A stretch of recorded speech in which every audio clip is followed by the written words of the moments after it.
जय श्री राम दोस्तों, आप देख रहे हैं यूट्यूब चैनल ज्ञान स्टार प्लस। तो दोस्तों, आप सभी का हार्दिक स्वागत और अभिनंदन। तो देखिए दोस्तों, आज हमने आपके लिए कमेंट चुना है श्रीमान गिरिराज बघेल, शाखा कला, जिला गुना, मध्य प्रदेश का। और इन्होंने लिखा है कि भगवान शिव ने कौन से बंदर की पूंछ काटी थी। दोस्तों, प्रश्न बड़ा अटपटा है, फिर भी हम इसका उत्तर देने जा रहे हैं। इससे पहले जो भाई हमारे चैनल पर नए हैं, उन भाइयों से मेरा निवेदन है कि बे भाई हमारे चैनल को सब्सक्राइब ज़रूर कर दें, साथ ही बेल आइकन को भी प्रेस कर दें, जिससे कि आने वाले वीडियो का नोटिफिकेशन आपको मिलता रहे। देखिए दोस्तों, क्या होता है कि ये जो प्रश्न है, इस प्रश्न को मैं खोजता रहा। गिरिराज बघेल ने ये डाला है उस दिन से, परंतु मुझे कहीं भी ये नहीं मिला कि महादेव बाबा ने कौन से बंदर की पूंछ काटी थी। पर हाँ, एक प्रसंग ज़रूर आता है, उसमें ये निश्चित हो जाता है कि देखिए क्या हुआ था कि एक बार आप सभी को ये विदित है कि जब भगवान श्री राम लंका पर चढ़ाई करने जा रहे थे, तो उससे पहले भगवान श्री राम ने एक शिवलिंग की स्थापना की थी, क्योंकि भगवान भोलेनाथ की स्थापना करना ज़रूरी था। और भगवान भोलेनाथ हमको अभय मुद्रा में दिखाई देते हैं, उसके पीछे यही कारण है, वो स्वयंभू हैं। उन्हें मनाना, उनकी स्थापना करना किसी भी कार्य से पहले आवश्यक है। और उस समय भी लंका में युद्ध करने जा रहे थे भगवान श्री राम, तो उन्हें ये आवश्यक हो गया कि भगवान भोलेनाथ का ही भक्त है रावण। यदि भगवान भोलेनाथ को नहीं मनाया गया तो निश्चित है अपने भक्त का हर कोई इष्ट पक्ष लेता है, और पक्ष लेता है तो वो बाल भी बांका नहीं होने देंगे। इसलिए क्यों ना भगवान भोलेनाथ को ही मना लिया जाए। तो उनके शिवलिंग की स्थापना होना जरूरी था। तो जब सेना सेतुवंद रामेश्वरम पर पहुंच गई थी, समुद्र पर पहुंच गई थी, उस समय उन्होंने कहा कि इसका मुहूर्त दिखाया जाए। तो जामवंत जी ने कहा कि रावण ही एक ऐसा विद्वान है जो तुम्हारे लिए शुभ मुहूर्त बता के देगा। कहने लगे, तो फिर ये कैसे संभव है, वह क्यों आएगा, हम उसी को मारने जा रहे हैं। कि ऐसा है, आप ज़रूर उसके लिए निमंत्रण भिजवाओ और उससे कहो कि ब्राह्मण देवता आपको हमारे राजा सुग्रीव ने बुलाया है, और भगवान श्री राम ने ये कहा है कि हम एक शिवलिंग की स्थापना करना चाहते हैं। तो आप मुहूर्त देख के बताएं और उस शिवलिंग की स्थापना करवाएं। तो देखिए दोस्तों, ये कार्य उस समय अंगद को सौंपा गया था। तो अंगद गया। अंगद इसलिए चला गया क्योंकि उसका जो काल था वो अक्षय कुमार था, जिसे लंका दहन के समय मार दिया था हनुमान जी द्वारा। इस कारण से अंगद गया रावण की सभा में और जाकर के कहा कि ब्राह्मण श्रेष्ठ प्रणाम। तो रावण ने उनका नमस्कार प्रणाम स्वीकार किया और कहा, पधारिए, कैसे आए बानर, बताइए कैसा है ब्राह्मण श्रेष्ठ, हम एक मुहूर्त देख के बताइए अपने पत्रा से। हम एक शिवलिंग की स्थापना करना चाहते हैं और उसमें भी हमें एक ब्राह्मण की आवश्यकता होगी, इसलिए आप हमारे ये दोनों कार्य करें तो अच्छा है। ये राम ने कहा है।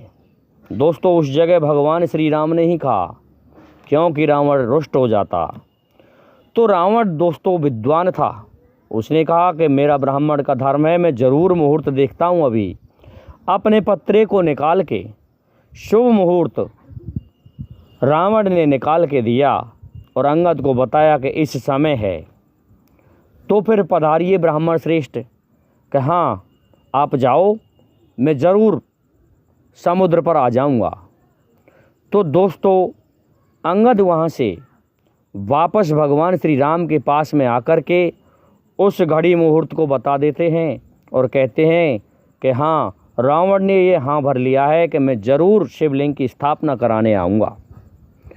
दोस्तों, इधर हनुमान जी से कहने लगे कि शुभ मुहूर्त कल का है और शिवलिंग हमारे पास है नहीं, तो एक शिवलिंग की हमें आवश्यकता होगी और शिवलिंग यहाँ कहीं मिलेंगे नहीं, काशी बनारस से ही शिवलिंग लाया जाए।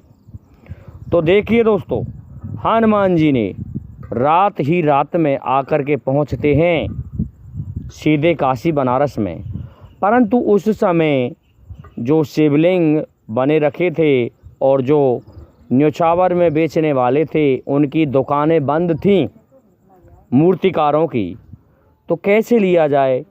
और वो समय था उनका खुलने का, जैसा कि आजकल होता है 8 बजे का, और मुहूर्त 7 बजे का ही था। तो दोस्तों, हनुमान जी वहाँ ठहरते हैं, पहुँचते हैं रात रात में और प्रतीक्षा करते हैं। तो बजाय एक के हनुमान जी ने 2 शिवलिंगों को वहाँ से लिया और लेकर के क्या कहने लगे कि ये हमें भगवान श्री राम के कार्य के लिए चाहिए, तो आप हमें 2 शिवलिंग दे दो। दोस्तों, वो शिव के भक्त मान गए और उन्होंने कहा कि हम भगवान श्री राम को ये यूं ही देना चाहते हैं, आप ले जाइए, जितने चाहिए उतने ले जाइए। तो 2 शिवलिंगों को उठा करके वहाँ से हनुमान जी लेकर के आए। दोस्तों, ये प्रसंग आनंद रामायण से है और आ जाते हैं। बहुत श्रम किया लेकिन हनुमान जी को थोड़ा अहम हो गया, ऐसा आनंद रामायण में लिखा है। तो क्या होता है, जैसे ही आके पहुँचे उससे पहले वो शुभ मुहूर्त निकला जा रहा था और रावण आ गया था। तो रावण ने अपना विधि विधान से पूजा प्रारंभ करवाई कि शिवलिंग कहाँ है, कि ऐसा है ब्राह्मण श्रेष्ठ, शिवलिंग हम नहीं ला पाए, हम बालू का ही शिवलिंग यहाँ स्थापित करना चाहते हैं कि आप बनाइए। तो ब्राह्मण श्रेष्ठ अर्थात रावण ने भगवान श्री राम से बालू का ही शिवलिंग की स्थापना कराई और शिवलिंग की स्थापना करा के रावण तब तक अपनी लंका को जा चुका था, क्योंकि वहाँ हनुमान जी तो मिले नहीं निश्चित है कुपित हो जाता रावण। अब क्या होता है, जब हनुमान जी जैसे आए तो उन शिवलिंगों को दिखाया तो भगवान राम कहने लगे, भाई हमने तो शिवलिंग की स्थापना कर दी, क्योंकि वह मुहूर्त जो था शुभ मुहूर्त, शुभ घड़ी वो निकल रही थी, इसलिए हमने बालू का ही शिवलिंग स्थापित कर दिया।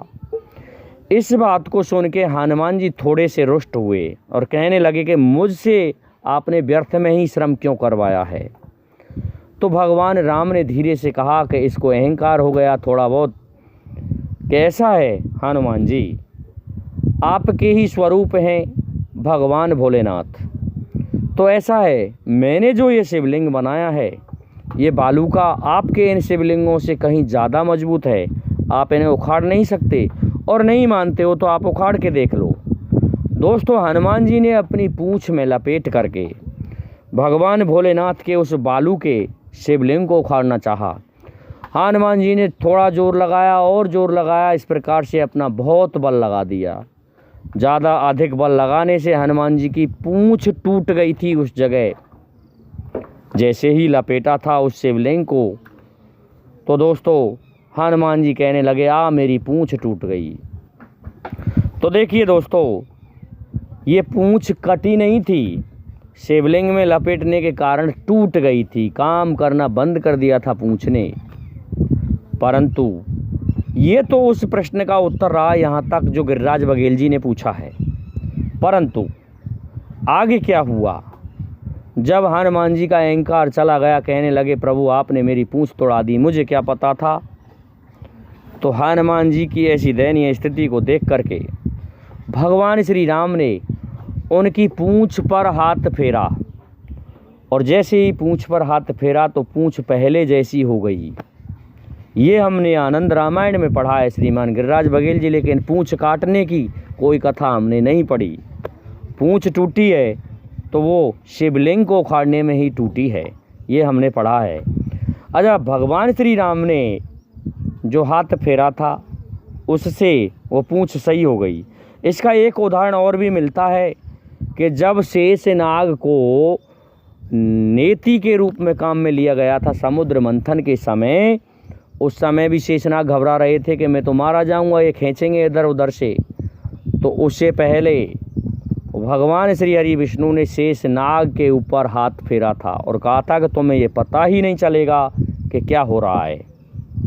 तो दोस्तों ऐसा ही किया था और उनको पता नहीं चला था शेषनाग को कि मुझसे क्या किया जा रहा है। उनसे कोई टच भी नहीं हुआ वह पर्वत जो मद्राचल था। तो ऐसा है श्रीमान गिरिराज बघेल जी, ये घटना तो घटित हुई है जो हमने आनंद रामायण में पढ़ी है। तो मैं समझता हूँ आपको इस प्रश्न का उत्तर मिल गया कि महादेव बाबा ने कौन से बानर की पूंछ काटी थी। काटी नहीं थी, टूट गई थी। दोस्तों आज के लिए इतना ही काफ़ी है। जय हिंद, जय भारत, जय जय श्री राधे, जय जय श्री राम।